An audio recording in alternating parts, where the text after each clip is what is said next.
अस्सलाम वालेकुम। आज की वीडियो में हम करेंगे एक्सरसाइज 1.4। ये है जी 6 क्लास की मैथमेटिक्स। चैप्टर नेम है फैक्टर्स एंड मल्टीपल्स। हम इसका करेंगे question number 1।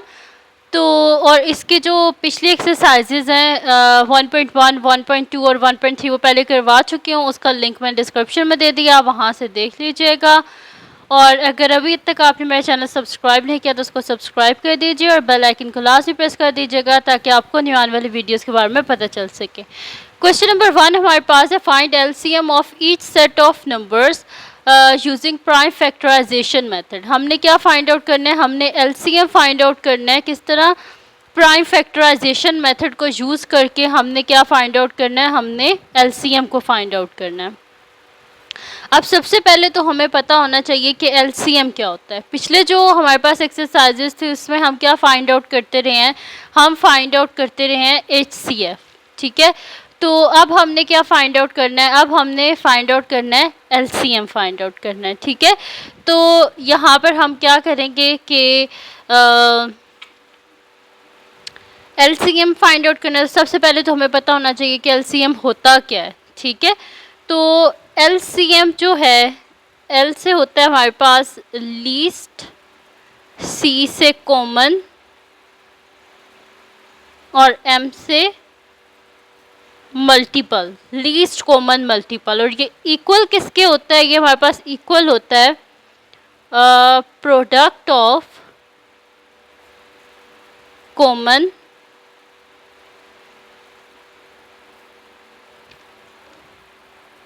product of common factors into product of non common factors। ठीक है, तो ये हमारे पास इक्वल होता है। एलसीएम किसके इक्वल होता है? हमारे पास product of common factors into product of non common factors. HCF किसके इक्वल होता था? एचसीएफ हमारे पास इक्वल होता था सिर्फ और सिर्फ कॉमन फैक्टर्स के, लेकिन जो एलसीएम है ये इक्वल होता है product of common factors into product of non common factors. अब यहाँ पे हमारे पास क्या है? 8 है और 18 है। ठीक है, तो हम इसको क्या करते हैं कि हम इसके प्राइम फैक्टर्स को फाइंड आउट कर लेते हैं। ठीक है, तो प्राइम फैक्टर्स इसके फाइंड आउट कर लेते हैं। हमारे पास 8 है और हमारे पास 18 है। तो 2 4 ज़ा 8, 2 2 ज़ा 4, 2 1 ज़ा 2, 2 9 ज़ा 18, 3 3 ज़ा 9, 3 1 ज़ा 3। ठीक है जी, तो इसमें अगर आपको मसला हो रहा है इसके प्राइम फैक्टर्स को फाइंड आउट करने में, तो आपने क्या करना है? सबसे पहले डिविजिबिलिटी रूल्स को देख लेना है, जो कि इसी वीडियो के डिस्क्रिप्शन में मैंने दे दिया उसका लिंक। तो उसमें आपने देख लेना है डिविजिबिलिटी रूल्स। जब डिविजिबिलिटी रूल्स आप देख लेंगे तो आपके लिए बहुत इजी हो जाएगा कि आपने किस तरह जो है वो प्राइम फैक्टर्स जो है उनको आपने फाइंड आउट करना है। ठीक है, तो यहाँ पे हम आप क्या कर लेते हैं, इसको बोलते हैं प्राइम फैक्टराइजेशन मेथड। ठीक है, तो इससे आपको पता चल जाएगा कि किस तरह आपने फाइंड आउट करने हैं इसके प्राइम फैक्टर्स। अब 8 के हमारे पास क्या फैक्टर्स आए हैं? 2 मल्टीप्लाई बाय 2 मल्टीप्लाई बाय 2। और 18 के क्या फैक्टर्स आए हैं? 2 मल्टीप्लाई बाय 3 मल्टीप्लाई बाय 3। ठीक है, अब इसमें से कॉमन क्या आया हमारे पास? कॉमन यहाँ पे मेरे पास 2 आया है। ठीक है, उसके अलावा कोई और कॉमन नहीं है। 2 मेरे पास यहाँ से क्या आ गया? कॉमन आ गया। तो हमारे पास एलसीएम क्या था? मैंने यहाँ पे क्या लिखा था? Product of common factors into product of non common factors. तो कॉमन फैक्टर सी से कॉमन और एफ से फैक्टर। तो कॉमन फैक्टर मेरे पास यहाँ पे क्या आया है? सिर्फ एक ही है, 2 है। और नॉन कॉमन फैक्टर में इसे एनसीएफ लिख रही हूँ, non common factor. Non common factor मेरे पास यहाँ पर क्या आया है? 2 multiply by 2 multiply by 3 multiply by 3। तो ये क्या हो गया मेरे पास? 2 2 ज़ा 4, 4 3 ज़ा 12 और 12 3 ज़ा हमारे पास क्या होता है? 36। तो नॉन कॉमन फैक्टर मेरे पास आ गया 36 आ गया। ये इनका क्या आया है? प्रोडक्ट आया है। ठीक है, प्रोडक्ट क्योंकि मैंने इसे मल्टीप्लाई कर दिया है। तो product of non common factors मेरे पास क्या आए 36। अब यहाँ पे हम लिख देते हैं कि LCM is equals to product of common factors into product of non common factors. तो यहाँ पे प्रोडक्ट ऑफ कॉमन फैक्टर क्या आया था, वो तो सिर्फ एक ही था, 2 था, तो इधर लिख देती हूँ 2 multiply by product of non common factors क्या आया मेरे पास 36। इनको मल्टीप्लाई कर लेते हैं, 6 2 12, 2 1 कैरी, 3 2 6 1 7। तो मेरे पास LCM क्या आ गया है 8 और 18 का 72। ठीक है जी। तो यहाँ पे हमारे पास इसका फर्स्ट पार्ट जो है वो सॉल्व हो गया, और इसमें मैंने आपको ये भी समझा दिया है कि हमारे पास जो है वो LCM हम किस तरह फाइंड आउट करते हैं, LCM का फार्मूला क्या होता है। ठीक है, तो यहाँ पे फर्स्ट पार्ट हमारे पास हो गया। अब हम करते हैं इसका सेकंड पार्ट। तो सेकंड पार्ट को मैं यहाँ पे लिख लेती हूँ। सेकंड पार्ट है जी मेरे पास 28 एंड 49। तो सबसे पहले तो हम इसके प्राइम फैक्टर्स को फाइंड आउट कर लेते हैं। तो 2 1 ज़ा 2, 2 4 ज़ा 8, 2 7 ज़ा 14, 7 1 ज़ा 7। फिर 49 है, तो 7 7 ज़ा 49, 7 1 ज़ा 7। ठीक है, अब मैं यहाँ पे लिख देती हूँ 28 मेरे पास किसके इक्वलेंट आया है 2 मल्टीप्लाई बाय 2 मल्टीप्लाई बाय 7, और 49 के क्या फैक्टर्स आए हैं 7 multiply by 7।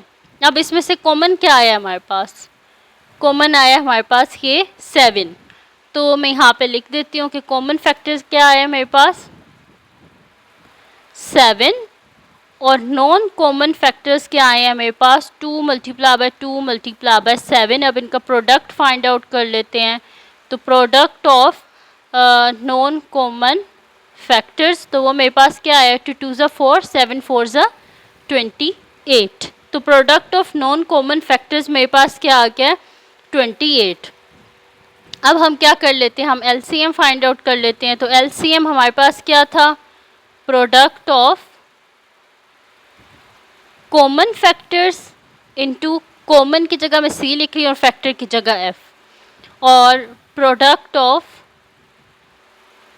Non common factor. ठीक है, आप पूरा लिखना चाहें तो पूरा लिख देना, और या फिर जब आप अगर पेपर में इस तरह सॉल्व कर रहे हो तो आपने साथ में मेंशन ज़रूर करना है कि मैं NCF किसको लिख रहा हूँ। ठीक है, लिख रही हूँ या लिख रहा हूँ, तो आपने साइड पे लिख देना है कि नॉन कॉमन फैक्टर को आप लिख रहे हैं NCF। ठीक है, तो ऐसे करना है, या तो अगर आप पेपर में कर रहे हैं तो बेहतर यही है कि आप इसकी फुल फॉर्म लिखें, जैसे प्रोडक्ट ऑफ कॉमन फैक्टर और product of non common factors. ठीक है, अब यहाँ पे मेरे पास क्या आ जाएगा प्रोडक्ट ऑफ कॉमन फैक्टर्स मेरे पास क्या है 7 है, multiply by product of non common factors क्या आया था 28। तो हम क्या करते हैं इनको मल्टीप्लाई कर लेते हैं। तो 7 8 सा क्या होते हैं 56, 6 और 5 कैरी, 7 2 ज़ा 14, 14 में आप 5 को ऐड करें तो क्या आ जाएगा 19। यानी कि मेरे पास इसका LCM क्या आ गया 196। ठीक है, तो LCM हमने इसका फाइंड आउट कर लिया सेकंड पार्ट का भी। अब हम करते हैं इसका नेक्स्ट पार्ट जो कि मेरे पास है इसका थर्ड पार्ट। तो थर्ड पार्ट है जी मेरे पास 20, 90 एंड 180। पहले तो क्या था हमारे पास सिर्फ 2 नंबर्स थे, अब क्या आ गए 3 नंबर्स आ गए, तो इनको भी कोई मुश्किल नहीं है, हम फाइंड आउट कर लेंगे। तो मेरे पास है 20, 90 और 180। हम इनके प्राइम फैक्टर्स को फाइंड आउट कर लेते हैं। तो 2 10 ज़ा 20, 2 5 ज़ा 10, 5 1 ज़ा 5। फिर इसके एंड में 0 आ रहा है, तो ये 2 के टेबल से इजीली हो जाएगा। ठीक है, इसीलिए मैं आपको हर वीडियो में बोल रही हूँ कि आप लोग ने ना देख लेना है डिविजिबिलिटी रूल्स को, ताकि आप लोगों को पता चल जाए कि जब भी आप प्राइम फैक्टर्स फाइंड आउट कर रहे होंगे तो आपको पता चल जाएगा कि कौन सा नंबर किससे डिविजिबल होता है। अब जिस भी नंबर के एंड में 0 2 4 6 8 आता है वो 2 की टेबल से ईजिली डिविजिबल होता है। तो 2 4 ज़ा 8, ये 10 हो जाएगा, तो 2 5 से 10। अब 45 आता है 3 की टेबल में, 3 1 से 3, 3 5 से 15, फिर 3 5 से 15 और 5 1 से 5। अब 180 को कर लेते हैं, 2 90 से 180, और ये एज इट इज़ इसको हम इसी तरह लिख लेते हैं। 2 45 टाइम्स 90, 3 15 टाइम्स होता है 45, और 3 5 टाइम्स होता है 15, और 5 1 से 5। ठीक है जी, ये हो गया मेरे पास। अब क्या कर लेते हैं, मैं इनके फैक्टर्स को यहाँ पे लिख लेती हूँ। तो 20 के मेरे पास क्या फैक्टर्स आए हैं, 2 मल्टीप्लाई बाय 2 मल्टीप्लाई बाय 5, और 90 के क्या फैक्टर्स आए हैं, 2 multiply by 3 multiply by 3 multiply by 5, और 180 के क्या फैक्टर्स आए हैं, 2 multiply by 2 multiply by 3 multiply by 3 multiply by 5। तो अब इसमें से हमारे पास इसके क्या आए हैं, एक तो कॉमन फैक्टर मेरे पास इसका 2 है, और ये 5 है, और एलसीएम क्योंकि हमारे पास होता है लीस्ट कॉमन मल्टीपल होता है, इस वजह से इसमें अगर हमारे पास जैसे कि यहाँ पे मेरे पास 3 नंबर्स गिवन है, तो इसमें ऐसे होगा मेरे पास कि जो नंबर्स मेरे पास अगर ऐसे नंबर्स हैं कि 2 नंबर्स में भी अगर वो कॉमन आ रहे हैं, कोई ऐसे फैक्टर्स हैं कि जो दोनों नंबर्स के फैक्टर्स हैं, जैसे 2 ये वाला जो है ये इस 20 का भी फैक्टर है, और ये इस 180 का भी फैक्टर है। ठीक है, तो फिर हम क्या कर लेंगे, इसको भी ऐसे सर्कल कर लेंगे कि ये हमारे पास फैक्टर है, ये 3 भी हमारे पास फैक्टर है, और ये वाला 3 भी हमारे पास फैक्टर है। एलसीएम में ये ज़रूरी नहीं होता कि तीनों में कॉमन आए, अगर 2 में भी कोई चीज़ कॉमन है तो उसको हम कॉमन ही लेंगे। ठीक है, तो इसमें तो हमारे पास फिर नॉन कॉमन तो कोई मल्टीपल रहा ही नहीं है, इस वजह से हम क्या करेंगे कि यहाँ पे मैं लिख देती हूँ, इसके कॉमन फैक्टर्स मेरे पास क्या आए हैं, 2 multiply by 2 multiply by 5 multiply by 3 multiply by 3, और यहाँ पे हम इसका प्रोडक्ट फाइंड आउट कर लेते हैं, प्रोडक्ट ऑफ कॉमन फैक्टर्स। तो मेरे पास क्या आ रहा है, 2 2 ज़ा 4 मल्टीप्लाई बाय 5 मल्टीप्लाई बाय 9। ठीक है, तो मेरे पास यहाँ से क्या हो जाएगा, 4 5 ज़ा 20, और 20 को हम 9 से कर लेते हैं, 9 0 0, 9 2 ज़ा 18, तो मेरे पास इसका क्या आ गया, 180। तो इसके प्रोडक्ट ऑफ कॉमन फैक्टर मेरे पास क्या आ गया, 180। तो अब एलसीएम हमारे पास किसके इक्वल होता है, एलसीएम हमारे पास इक्वल होता है जी product of common factors into product of non common factors. ठीक है जी, तो ये होता है मेरे पास। अब यहाँ पे कॉमन फैक्टर्स हमारे पास क्या आ गया, 180, और नॉन कॉमन फैक्टर तो कोई हमारे पास था ही नहीं, इस वजह से इसका एलसीएम हमारे पास क्या आ गया, 180। ठीक है जी, तो एलसीएम आ गया हमारे पास इसका 180। तो यहाँ पे इसका जो थर्ड पार्ट है वो भी सॉल्व हो गया। अब हम करते हैं इसका नेक्स्ट पार्ट जो कि हमारे पास है इसका फोर्थ पार्ट। तो मैं नेक्स्ट शीट पे लिख लेती हूँ इसका फोर्थ पार्ट। फोर्थ पार्ट है जी मेरे पास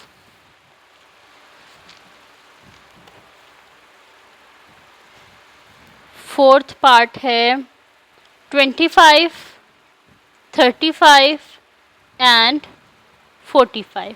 ठीक है, ये मेरे पास है, तो इसको भी हम कर लेते हैं।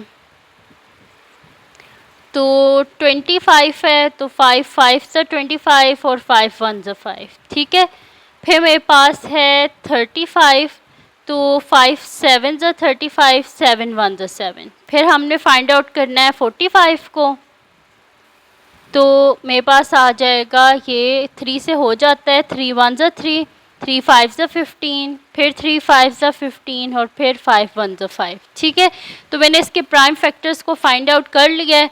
25 के प्राइम फैक्टर्स मेरे पास क्या आए हैं, 5 मल्टीप्लाई बाय 5। 35 के प्राइम फैक्टर्स मेरे पास क्या आए हैं, 5 मल्टीप्लाई बाय 7। और 45 के प्राइम फैक्टर्स मेरे पास क्या आए हैं, 3 मल्टीप्लाई बाय 3 मल्टीप्लाई बाय 5। तो अब इसमें मेरे पास कॉमन फैक्टर क्या आ रहा है, इसमें कॉमन फैक्टर मेरे पास आ रहा है ये 5।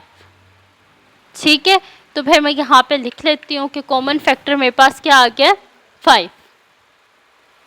तो कॉमन फैक्टर आया है 5, और नॉन कॉमन फैक्टर मेरे पास क्या आए हैं, 5 multiply by 7 multiply by 3 multiply by 3। अब इसका प्रोडक्ट फाइंड आउट कर लेते हैं, product of non common factors.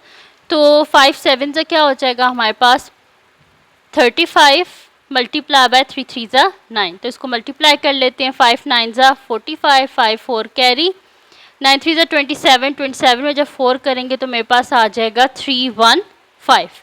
तो ये मेरे पास आ गया है product of non common factors.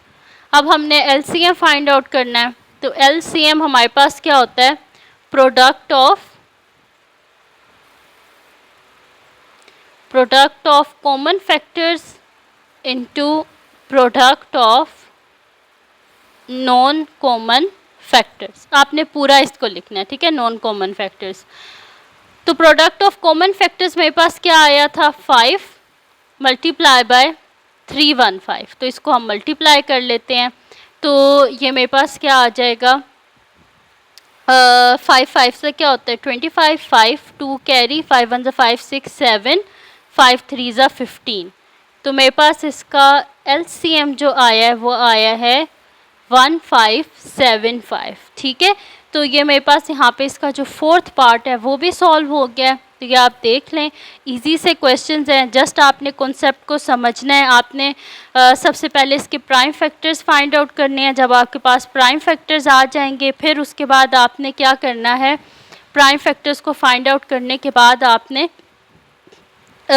इसका प्रोडक्ट ले लेना है, जो कॉमन फैक्टर्स हैं उनका भी, नॉन कॉमन फैक्टर्स का भी, और फिर उनको आपस में मल्टीप्लाई कर देना तो आपका एलसीएम आ जाएगा, ठीक है। अब हम करते हैं इसका नेक्स्ट पार्ट, जो कि मेरे पास है जी इसका फिफ्थ पार्ट। फिफ्थ पार्ट है जी 15, 25 एंड 65। तो हम इसको सॉल्व कर लेते हैं, 15, 25 और 65, ठीक है जी। तो 3 5 सा होते हैं 15, 5 1 सा 5, 5 5 सा 25, 5 1 सा 5, फिर 6 + 5, क्योंकि 2 की टेबल से तो ये होगा नहीं क्योंकि इसके एंड में एक ऑड नंबर आ रहा है। 3 की टेबल से भी नहीं होगा क्योंकि 6 + 5 क्या होता है 11, और 3 की टेबल में 11 नहीं आता। नेक्स्ट प्राइम नंबर क्या है 5, यानी ये 5 से हो जाएगा।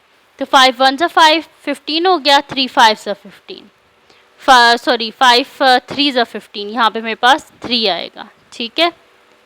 13, 5 1 सा 5 और 5 3 सा 15, फिर 13 1 सा 13, ठीक है जी। तो मैं इसके जो फैक्टर्स हैं उनको मैं यहाँ पे लिख देती हूँ। 15 के फैक्टर्स मेरे पास क्या आए हैं 3 मल्टीप्लाई बाय 5, 25 के फैक्टर्स क्या आए हैं 5 मल्टीप्लाई बाय 5, 65 के फैक्टर्स क्या आए हैं 5 मल्टीप्लाई बाय 13, ठीक है, ये 65 है। अब इसमें से कॉमन फैक्टर क्या आया मेरे पास, इनका कॉमन फैक्टर मेरे पास आया है 5, ठीक है। तो मैं लिख देती हूँ कि कॉमन फैक्टर मेरे पास क्या आया है 5, और नॉन कॉमन फैक्टर्स मेरे पास क्या हैं 3 मल्टीप्लाई बाय 5 मल्टीप्लाई बाय 13। तो ये मेरे पास हो जाएगा। अब इसका प्रोडक्ट फाइंड आउट कर लेते हैं, product of non common factors. तो 15 मल्टीप्लाई बाय 13, ठीक है। तो 15 को हम मल्टीप्लाई कर देते हैं 13 से, 5 3 ज़ा 15, 5 1 कैरी, 3 1 ज़ा 3 1 4 मल्टीप्लाई बाय 1 इंटू 5 5, 1 इंटू 1 1। तो ये मेरे पास आ गया 195, ठीक है। तो ये मेरे पास क्या आया है product of non common factors, ठीक है। तो product of non common factors मेरे पास क्या आया है 195। अब मैंने फाइंड आउट करना है एलसीएम। तो एलसीएम किसके इक्वल है मेरे पास, product of common factors into product of non common factors, ठीक है। तो ये मैंने लिख दिया कि एलसीएम मेरे पास किसके इक्वल है, product of common factors into product of non common factors. तो product of common factors, common factor तो एक ही था 5, इसको मल्टीप्लाई कर देते हैं नॉन कॉमन फैक्टर 195 से। तो ये मेरे पास क्या आ जाएगा, 5 5 से 25, 5 2 कैरी, 5 9 ज़ा 45, 46 47, 4 कैरी हो गए, 5 1 ज़ा 5 और 4 9। तो ये मेरे पास क्या आ गया 975। ये आ गया एलसीएम हमारे पास 15, 25 और 65 का, ये हमारे पास एलसीएम आ गया। ठीक है जी। तो यहाँ पे हमारे पास इसका 5th पार्ट भी सॉल्व हो गया। अब रह गया इसका लास्ट पार्ट जो कि हमारे पास है जी 6th पार्ट। तो 6th पार्ट को हम यहाँ पे सॉल्व कर लेते हैं। 6th पार्ट को मैं यहाँ पे लिख लेती हूँ। 6th पार्ट है जी मेरे पास 150, 250 एंड 350। ठीक है जी, ये मेरे पास है। इसका हम सॉल्यूशन स्टार्ट करते हैं। मेरे पास है जी 150, 250, 350। तो ये मेरे पास हो जाएगा 150 है। तो ये सबसे पहले 2 से इजीली हो जाएगा क्योंकि इसके एंड में 0 आ रहा है। तो 2 7 ज़ा 14, 1 कैरी हो गया, 2 5 ज़ा 10। अब 75 आ गया, तो 7 में आप 5 को ऐड करें तो हमारे पास क्या आता है 12। 3 की टेबल में 12 आता है। तो 3 2 ज़ा 6 और 3 5 ज़ा 15। फिर हो जाएगा 5 5 ज़ा 25, 5 1 ज़ा 5। अब 250 को कर लेते हैं। 2 1 ज़ा 2, 2 2 ज़ा 4, 2 5 ज़ा 10। फिर ये होगा 5 6 7 8। 8 नहीं आता ना 3 की टेबल में, इस वजह से ये 3 से नहीं होगा, 5 से होगा। तो 5 2 ज़ा 10 और 5 5 ज़ा 25। फिर 5 5 ज़ा 25, 5 1 ज़ा 5। इसको भी इसके एंड में 0 आ रहा है, इस वजह से इजीली 2 से डिविजिबल है। 2 1 ज़ा 2, 1 कैरी हो गया 15, 2 7 ज़ा 14, फिर 1 कैरी हो गया 10, 2 5 ज़ा 10। फिर इसको कर लेते हैं, ये 2 की टेबल से अब नहीं होगा। ये इसको ऐड कर लेते हैं। 7 + 5 हमारे पास क्या हो जाएगा 12, 12 + 1 13, 13 नहीं आता 3 के टेबल में, इस वजह से हम इसको करेंगे 5 से। ठीक है, तो 5 3 ज़ा 15 और 5 5 ज़ा 25। फिर हमारे पास होता है 5 7 ज़ा 35, 7 1 ज़ा 7। ठीक है जी, तो ये मेरे पास आ गए तीनों के प्राइम फैक्टर्स। अब मैं यहाँ पे लिख लेती हूँ इनके प्राइम फैक्टर्स को। 150 के मेरे पास आए हैं 2 × 3 × 5 × 5। 250 के प्राइम फैक्टर्स मेरे पास आए हैं 2 × 5 × 5 × 5। और 350 के प्राइम फैक्टर्स मेरे पास आए हैं 2 × 5 × 5 × 7। ठीक है, अब हम देख लेते हैं कि मेरे पास इसमें से कॉमन फैक्टर्स कौन से हैं और नॉन कॉमन फैक्टर्स कौन से हैं। तो एक तो ये 2 कॉमन आ रहा है, एक ये 5 कॉमन आ रहा है और एक ये वाला 5 कॉमन आ रहा है। ठीक है, तो मैं यहाँ पे फिर लिख लेती हूँ कि मेरे पास कॉमन फैक्टर्स क्या आ रहे हैं। कॉमन फैक्टर्स मेरे पास आ रहे हैं 2 × 5 × 5। अब इनका प्रोडक्ट भी फाइंड आउट कर लेते हैं। प्रोडक्ट ऑफ कॉमन फैक्टर्स, तो ये मेरे पास क्या आ जाएगा 5 2 ज़ा 10, 10 5 ज़ा 50। अब नॉन कॉमन फैक्टर्स कौन से हैं मेरे पास 3 5 और 7। 3 × 5 × 7। अब इनका प्रोडक्ट फाइंड आउट कर लेते हैं। Product of non common factors, तो वो मेरे पास क्या आ जाएगा 5 3 ज़ा 15 और 15 7 ज़ा क्या होता है हमारे पास 105। ठीक है, तो ये मेरे पास आ गया product of non common factors. अब साइड पे यहीं पर मैं कर लेती हूँ, इसका एलसीएम फाइंड आउट कर लेती हूँ। तो एलसीएम हमारे पास होता है जी product of common factors into product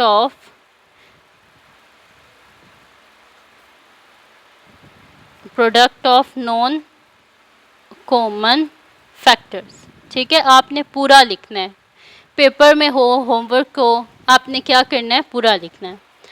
तो यहाँ पे प्रोडक्ट ऑफ कॉमन फैक्टर्स मेरे पास क्या आया था 50 और product of non common factor मेरे पास क्या आया था 105। इनको ज़रा मल्टीप्लाई करके देख लेते हैं 105 को 50 से। तो 0 0 0 × 5 5 ज़ा 25, 5 2 कैरी, 5 0 ज़ा 0 2, 5 1 ज़ा 5। तो मेरे पास इसका आंसर आया है 0 5 2 5, 5 2 5 0। तो LCM इज इक्वल्स टू 5 2 5 0। तो ये आ गया मेरे पास इसका आंसर। और ये देखें मैंने 50 को किया 105 से, तो मेरे पास आया 5250। ठीक है, तो ये आ गया इसका आंसर। तो ये थी जी आज की वीडियो जिसमें मैंने आपको करवाया एक्सरसाइज 1.4 का क्वेश्चन नंबर 1।